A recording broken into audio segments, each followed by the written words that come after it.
Mwaramutse neza mwe mukomeje kudukurikirana kuri Horrible Empire, mwe mukomeje gukurikirana amakuru yacu agezweho. Ngiye kubasuzuma bagarukanya yandi makuru agezweho ari guca ibintu hirya no hino ku isi. Amakuru avunaguye. Reka dutangire ku muhanzi wacu Bruce Melody yatangaje ko agiye gusohora indirimbo cyashya. Amashusho y'indirimbo cyashya yitwa Detail cyangwa Detail. Twakomeje ku yandi makuru avunaguye aho RDB yafunze by'agateganyo hoteli enye.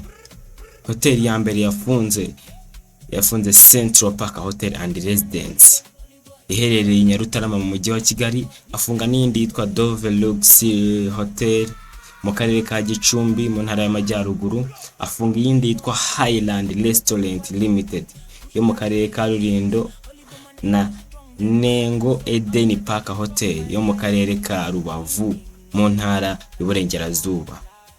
Izi nizo hoteli enye RDB yafunze by'agateganyo. RDB yatangaje ko yafashe iki cyemezo cyo gufunga izi hoteli enye kubera impamvu yuko hakozwe ubugenzuzi bagasanga hari ibintu bitujujwe mu bintu bijyanye n'ubukerarugendo. Kurumva ko harimo ikintu kikibura mu bijyanye no kwakira ubwo n'ibintu bijyanye n'ubukerarugendo.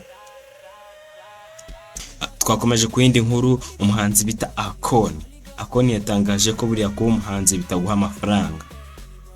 Nubwo ubona baba mu buzima buhenze ariko ubundi nta mari nyinshi baba banafite. Abo n'abahanzi niko Akoni yatangaje. Kandi nanone mu Rwanda abanenga miliyoni 4.4 ubwo ni miliyoni 4.4 barangije kwiyandikisha mu bijyanye no gufata indangamuntu koranabuhanga.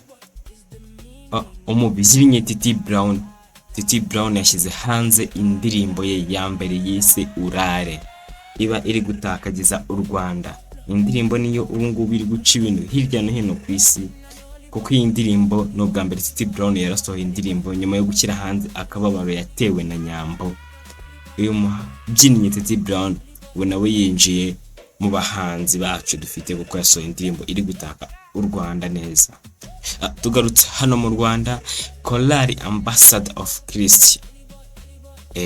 Korali Ambassador imwe mu makorali akunzwe hano mu Rwanda ndetse no ku isi hose no muri Afurika. Iyi korali iracyari mu myiteguro yo kwizihiza imyaka 30 imaze ivuga ubutumwa bwiza ibicishije mu ndirimbo zo kwamamaza Yesu Kristo nk'umwami n'umukiza wacu watubambiwe ashaka ko dukira ibyaha.